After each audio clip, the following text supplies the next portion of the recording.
The only possible attitude toward out-of-control desire is a declaration of all-out war.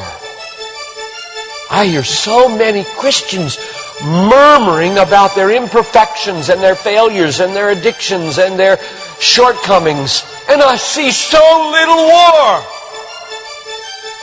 Murmur, murmur, murmur. Why am I this way? Make war! If you wonder how to make war, go to the manual. Don't just bellyache about your failures. Make war! He says, I'm continuing the quote, there is something about war that sharpens the senses. You hear a twig snap or rustling of the leaves and you are in attack mode. Someone coughs and you are ready to pull the trigger. Even after days of little or no sleep, war keeps us vigilant.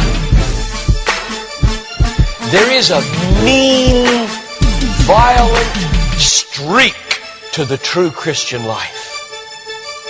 But now let's very carefully ask, violence against whom? Or what? Not other people. Not other people. Not other people. Not Muslims. Not Hindus. Not Buddhists. Not atheists. Not secularists. Not nominal Christians. Not wives or husband or children or ornery bosses. But on every impulse in our soul to be violent to other people. Violence, a mean streak in Christianity, against our own selves. And all in us that would make peace with sin and a settling in peacetime mindset. We make war on that in us. It's a violence against all lust in ourselves, all enslaving desires for food, caffeine, sugar, chocolate, alcohol, pornography, money, the praise of man, approval of others, power, fame. This is our enemy. This is where we make war. It is a violence against all racism in our souls, all sluggish indifference to injustice in our souls, a violence against all indifference to poverty and indifference to abortion in our souls. Did you know that in the warfare of Romans, Satan doesn't show up until chapter 16. We tend to think of spiritual warfare as this little thing where you find some way to pray or some way to lay hands on or some way to do a Satan thing.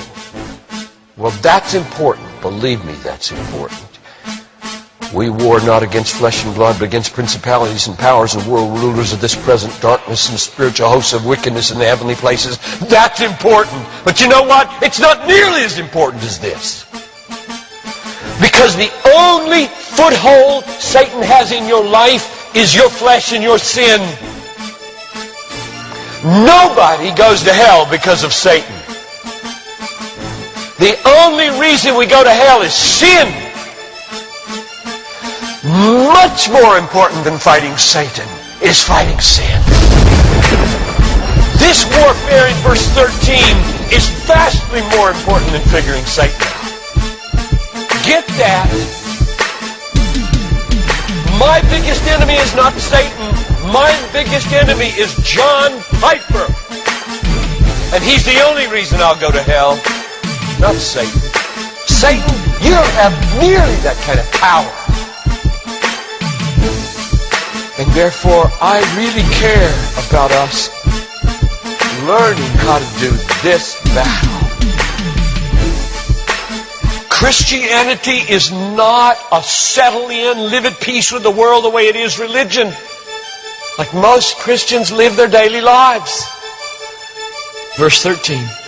If by the Spirit you kill. There's a mean streak in Christianity, and it's not against anybody else but ourselves. In fact, it's against the meanness of ourselves against other people. If you feel like you're a mean person against others, a harsh person, a critical person, you know your problem? You haven't learned to make war. You haven't learned to be mean. You haven't learned to get violent against your violence, against your meanness, against your critical spirit.